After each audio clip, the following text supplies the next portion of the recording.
Hi everyone, I'm here with Zach Plansky, leader of the Greens. Zach, can you tell us about your vision of the future for Manchester and the North in general? Well, I'm Mancunian, so I'm very excited about the future of the Green Party in Manchester.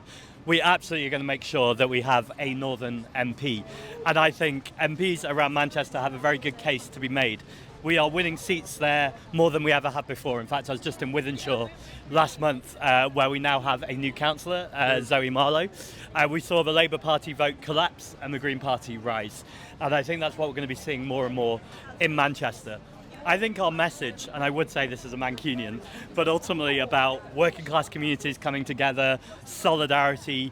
I love lots of cities in the UK, but Manchester knows what solidarity means. And I say this meaningfully, but Martin Hett, who died in the Manchester Arena bombing, was an old childhood friend of mine. And I've never been as moved as the following days when I saw Manchester come together with the image of the bee and said we are a community that sticks together, and that's what Manchester is, and I think that's very green. Thanks so much, Zach. One final thing, what would you say to ex-Labour voters in Manchester who are thinking about the Greens? Well, some of them voted for Keir Starmer for change. Have we had any change? And the change that we've had has often made things worse. This is the man who cut child benefits, he cut the child benefit cap, cut disability benefits, is enabling an ongoing genocide in Gaza. When is the red line? When is enough enough? And actually I'd say to anyone who has voted Labour in the past and wants an alternative, that alternative is here. Just an hour ago, we overtook the Lib Dems in membership. And so this is a party that's surging and on the move. Amazing. Thanks so much, Zach. Hi, everyone. It's Adam here with the Northern Rose. We're at the Green Party conference in Bournemouth. We're going to find out what the Greens are promising for a bolder political future for Britain.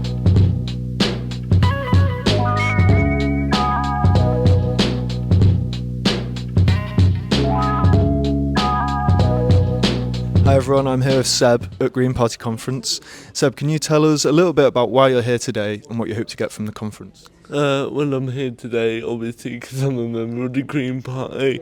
But what I hope to get is a lot of experience of what it's like being in the Green Party. I'm fairly new, I only joined in May, and I feel as though the Green Party is the right place for me.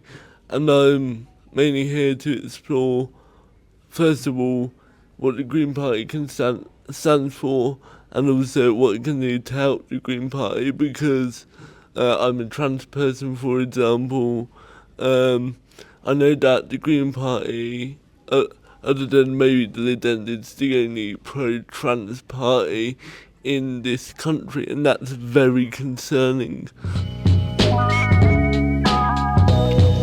Hi everyone, it's Adam for the Northern Rose here with Chris Packham. How are you, Chris? I'm very well, thank you. You? Yeah, good, thank you, yeah. Just wondering why you're here today at the Green Conference. Well, I've come to take part in a panel about the Planning and Infrastructure Bill, which is something that the government are insisting on driving through at the moment, which will significantly impact the environmental protection that we have to look after the UK's wildlife.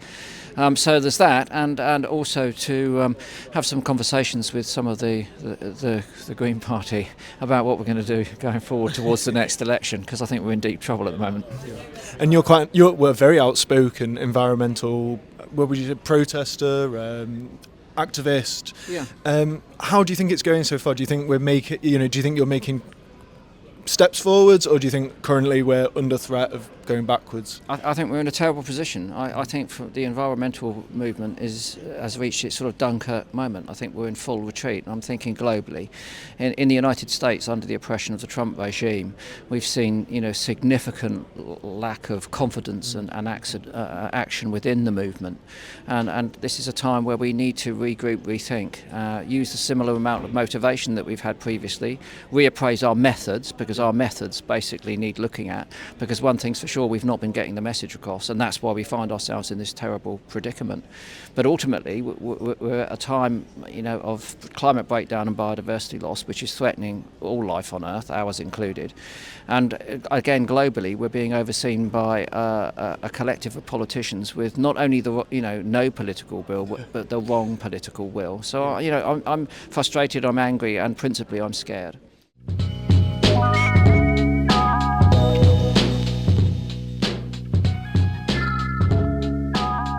That actually, my mum was from Hull and my dad was from Sheffield. Right. So Okay. I'm now in the south, but northern roots. I talked about them, growing up in the Second World War and seeing that darkness across Europe, and then seeing the building the welfare state. Yeah. And so, like, my parents were older than the parents of my peers. Most of my peers had like baby boomer parents, and I always noticed the difference because my parents had seen it go from dark to a kind of amazing reform thing, and they understood that you just couldn't bank on progress carrying on by itself. Yeah. You have to make history. You have to decide to write it. You have to fight for it, for yourselves and for others. And that's sort of what I grew up in, that environment, I suppose. We were talking about politics all the time and looking at injustices around the world and kind of having that awareness. It's really interesting to hear about your parents being very politically active. Yeah. And do you think that had something to do Very with proud. being in the north, or do you think it was more to do with their sensibilities? I definitely think part of it is just that moment in history. I just think anyone who actually experienced literally watching the welfare state, my mum grew up in poverty, really, and then had time as a single mum with my much older brothers when she was totally dependent on the welfare state. And she was actually just, the way she talked to me about that was with no shame. She was just incredibly proud of this country that looked after people when they needed it. And that went in really deep for me. So by the time she married my dad, he was actually doing really well in business, but he had kind of deep socialist principles. So there was a lot of chat about about the goodness of paying tax, about that's how you build a good society. There was a lot of chat about you should be taxing the rich to help the poor. Like that was just kind of it's just a baseline value. Yeah. And I think it's like actually staggering that we have a Labour government that isn't talking about wealth tax, really, and that isn't to make a choice to cut money from disabled people, to keep children in poverty. A Labour government. Yeah. I mean, it's, for those of us who grew up thinking the Labour Party had these really clear values and this really clear baseline, it now doesn't.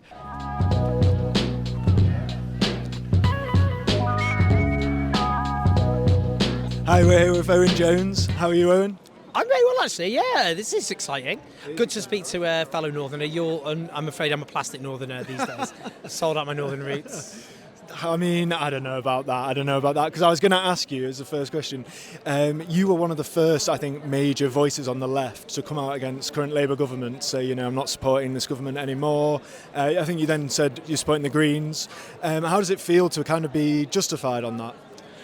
Yeah, it was before they were in office. So it was the Labour Party in opposition. I joined the Labour Party when I was 15. My mum got me a Labour Party membership for my 15th birthday. What a loser. What a sad little man I was. Anyway, so yeah, my parents met through the Labour Party. My grandmother was a Labour councillor. So Labour was very much in the blood, as it were. I quit before the election, and I supported something called We Deserve Better, which raised money and support for candidates, both Green and Independent candidates.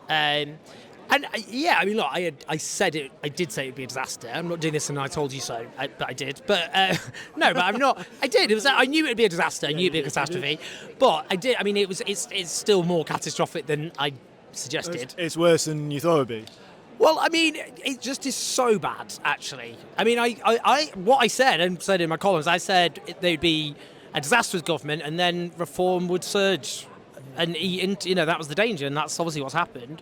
So the question is about the left getting its act together, because, that's what I care about. I care about us not ending in this death spiral of, increasingly extreme right-wing politics because people are angry at the state of the country, and that's where they end up. We need an alternative. So, yeah, so I don't feel like, it's not like, oh yeah, woo, I told you so. When it's like, I said they'd be really shit and do some terrible things, and they have, including attacking elderly people, disabled people, that kind of thing, going on about migrants, and not actually dealing with people's everyday problems, the worst squeezing living standards in our history, the housing crisis, just bread and butter issues that people care about.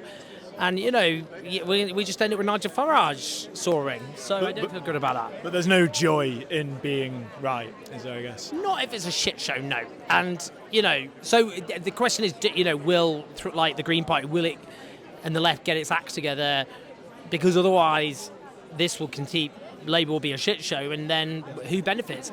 Apathy and fascism, the far right, and that's happening everywhere. I've travelled around Europe and the US and seen the rise of the far right, and it's happening. And will we just repeat our history? I wouldn't, And do you have any kind of solutions for what you think the left have to do to organise to do things in the correct way? Have to throw everything at just organising in the communities at the sharpest end of, obviously, the austerity, this broken economic model. The Greens are second place and 39 seats behind Labour. They should throw everything at those seats. Build up local community organisations. They should do these massive fundraisers because they need money. They're not funded by billionaires and like the other political parties. And I think they need to professionalise their social media operation. The right are doing so well at recruiting people online, particularly young men.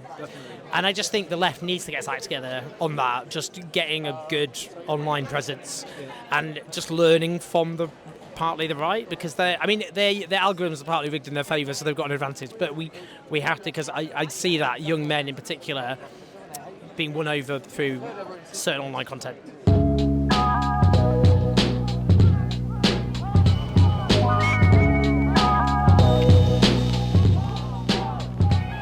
You mentioned you were part of the Greens in New Zealand. What are the key differences between them, and how do the Greens perform in New Zealand?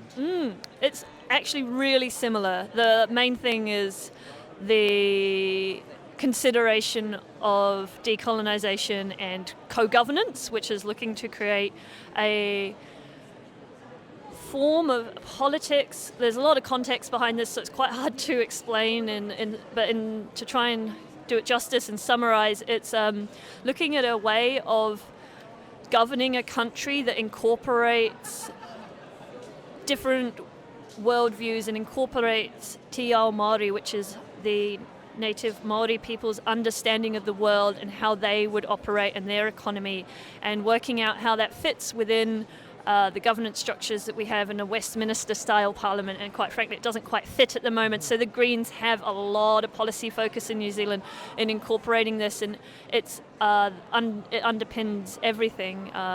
Fairness is one of the main Green Party values, often talked about as social equity, social equality, social justice.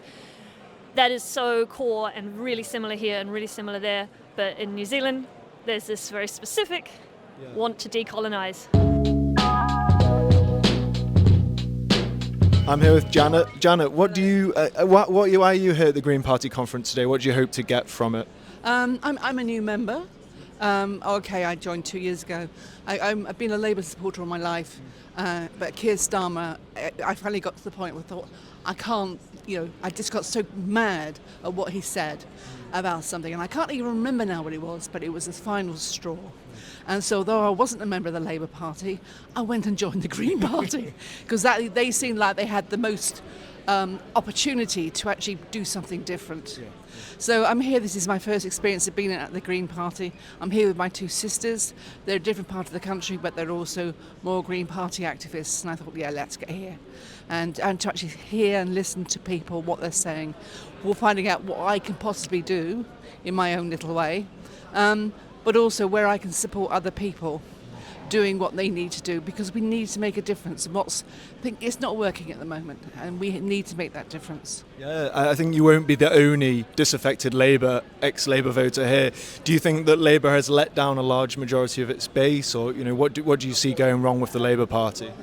I'm afraid that's far too big a question to give a brief one-word answer to. But they've got to look at their roots. They've lost their roots. And what do you think the Greens are doing right for you? What is it about the Greens specifically that appeals to you? I don't think the Greens are doing everything right, but I think they have the heart to actually make the change. And I think that's what's important to me.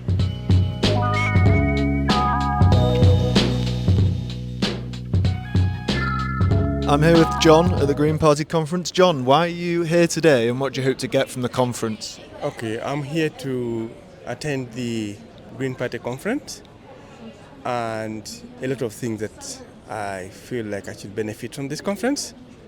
First of all, the messages that the leaders are expected to share with us, messages that give this country hope of perhaps ushering in good governance, the good governance that is going to help the nation to come together. Because at the moment you realize that so many things seem to be going disarray, and there's need for a party that will come in and put everything together. And when I look at the options of the other parties, there seem to be a lot of infight between the parties. But when you look at the messages of the Green Party, they seem to be bringing everything and everybody together. And so that's the message that I heard the leader speak about yesterday. He wants harmonization. He wants everybody to live a comfortable life, a life that propels, that makes sure that humanity is respected. And so that's what we're looking forward to see, how the Green Party is going to work out ways and means to ensure that this happens. For example, issues concerning immigration. If you look at the Green Party, I think it's spread almost all over. Every nation, I think, is part of Green Party. And so that's already bringing people together, harmonizing, all the different nations that come in together, those that are living in the UK. And I think that's something very positive.